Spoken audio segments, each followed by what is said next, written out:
Hey, what's up guys, and welcome back to another 7 Deadly Sins video. So, really quickly, I saw a post on Reddit about it, and I guess I just completely skipped over it. The video came out 17 hours ago, but we're on the official 7 Deadly Sins Grand Cross Global Twitter, and if we scroll down to the first video, they were showing off the red Derriere, but if we look at it, and we kind of look around a little bit here, Blue Zeldris is in the back.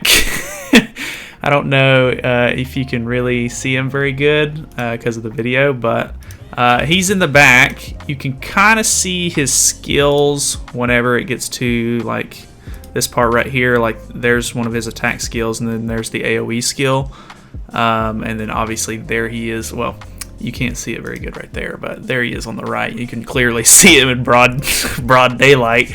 So Zeldris is there in the video. Luckily, I'm on JP right now. Zeldris is one of the only characters that I have on JP. So yeah, this is the Blue Zeldris. He's kind of a cool unit, to be honest. We'll go and check out his skills really quick, but I mean, we'll watch the rest of this video. I don't know. It's kind of interesting. I don't know when he will come out. Obviously, since they're teasing him in this trailer, it might even be next week. But honestly, like with the disaster event coming and everything, I feel like they're going to have to release the Mono and Easton at a point very soon, so I don't know what's going on. Obviously, I feel like Zeldris is going to be one of those units where he has the cool factor enough, kind of like Estarossa does, where people are going to want to summon for him because he's a cool character. Which the red Zeldris, I think, is the better of the two units, but he's a coin shop unit actually, and I don't have him right now. But if we go over Blue Zeldris, so you can see his first skill right here: inflicts spike damage equal to 160, 240, and then 400% damage. Spike is 2 times crit increase, or crit damage increase, so he can deal some pretty crazy damage. I think the thing with Blue Zeldris is his whole like kit is based around like crit damage and stuff like that. So you can see over here his passive is representative of the Demon King, and it increases crit damage by 30% when the hero's ultimate gauge is depleted by 1. So obviously that's a little niche because his ultimate gauge has to be depleted, but I mean, it is what it is, I guess. His commandment is removes debuffs from allies and enemies that moved skills and depletes the ultimate gauge orb by 1. So the whole thing here is it actually works in pretty like decent tandem with this, because you'll move a card to deplete your own ult gauge, and then you attack because it increases your crit damage, and then you deal massive damage. His other card is Invisible Blade, which is inflicts despair, which despair is recovers 15% of the diminished HP upon successful critical strike. So obviously another crit based sort of attack, but inflicts despair damage equal to 100%, 150, and then 250 on all enemies. So it's an AoE attack. I like the animation for this one a lot, actually. It's very cool. Meow. And then if you do it with just the simple one, I don't know. Pretty cool move in my opinion. And then we have his ultimate, which is Reckless Line. Inflicts spike damage, which is 2 times damage, or 2 times crit damage increase. Inflicts spike damage equal to 560% of damage or attack on one enemy, and then it scales all the way up to 840%, which is pretty good. We'll show it off really quick so you can see the animation right here. He's cool, dude. Boom. So yeah, that's Blue Zeldris. That's the one that we see inside the trailer and everything like that. That's kind of interesting to see. Obviously, if they keep up the trend, they may end up doing a double Zeldris banner. I have no idea if that's coming next week or not. It seems kind of weird that they would tease it and it not be next week's, but I mean, you never really know. So just in case, we'll go over Red Zeldris. Red Zeldris is the coin shop unit. I think he's the better of the two from what people kind of like have said on JP, which I'm not a big JP player, so I've never really used the red one at all. I barely even have used the blue one really. So We'll go over it a little bit. So, obviously the same commandment.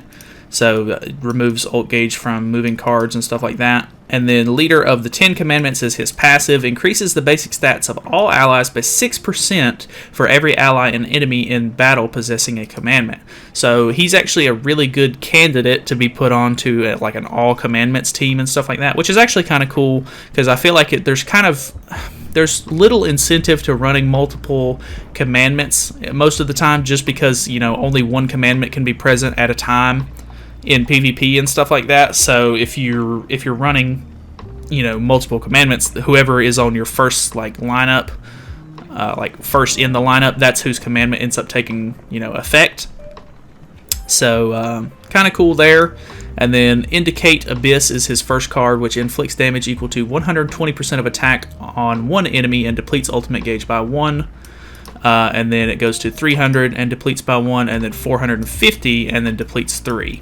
So, you know, pretty standard kind of card. I feel like, you know, most of the cards that end up depleting the ult gauge damage are kind of like that. It scales pretty well though, all the way up to 450% damage. And then you have Nimble Shred, which is his second skill, inflicts damage equal to 220% of attack and disables recovery skills for 1 turn. This is a single target as well on one enemy. And then it stays at 220, but inflicts, or it disables recovery skills for 2 turns, and then it does 360 and disables for still 2 turns. So nothing too crazy there. Obviously, he has the same ult, but yeah, he's pretty cool, honestly. Like, both of the Zeldris units are kind of neat. I think a lot of people like the blue one because of like the whole crit-based aspect. Like, it's kind of like a fun sort of unit, like a gimmicky style like unit. I like gimmicky sort of units, so this one will probably be a little bit more fun for me to play. But I don't know, just thought it would be kind of interesting to go over them just in case it was, you know, actually worth going over. But yeah, I don't really play JP a whole lot, so just to kind of close out the video, I think we'll switch over to full cam, and then I have enough for a multi, and I have a Hellbrum ticket, so we'll just throw these away because I don't ever log on here, so I don't know. We'll see if I pull anything halfway decent.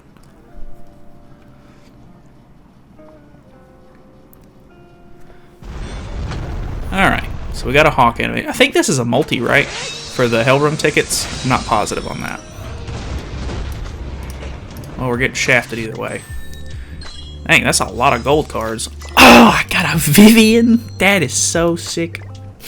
I don't know if the Camilla banner is still up for this, which I know a lot of you guys are global players, but if the Camilla banner is still on, I may end up just summoning on that. It is. Cool.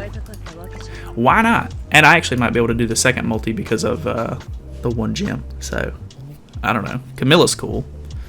I know a lot of people were kind of hating on her because she's a furry, but I think Camilla's kind of cool. Oh, we got Lost Vein. I've never had a Lost Vein animation before, which is super cool. I am like genuinely convinced that Global doesn't have the Lost Vein animation. So just in case you want to see it. So we pull down. And then, kind of like the Escanor animation, we start to lose, but then he multiplies and counters. That's such a cool animation. That's so sick. I really wish that we had that one. Or just I could see it on Global. Alright, so at least there's something in this one. Twigo. Gold. Slater. Another gold. Gil Thunder, and then I think this next one is the thing. Who we got? Ugh, Blue Merlin. Go away. Very cool. Alright, but I can do a 1 gem multi, because why not? 1 gem multis are awesome.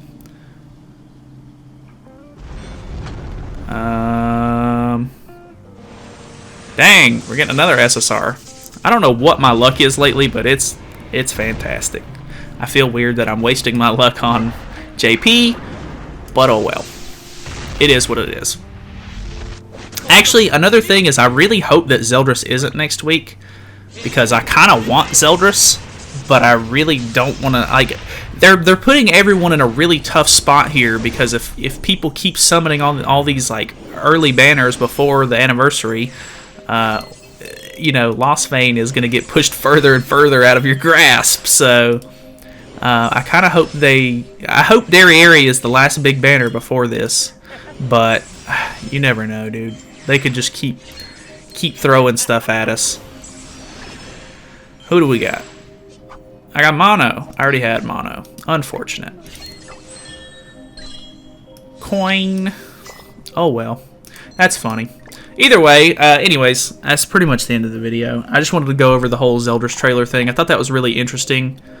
So, I don't know. I guess I completely missed that, and then I saw a Reddit post about it, and I was like super interested. So, there you go. Hopefully he's not, you know, next week, because that would be very unfortunate. But, yeah. Hopefully you guys are still saving up your gems and everything, getting ready for Lost Vein. Hopefully you guys, you know, pull him. I really do hope you guys have the most fun with this game that you can. But anyway, thank you so much for watching. Feel free to subscribe for more content in the future, and I will see you guys in the next video.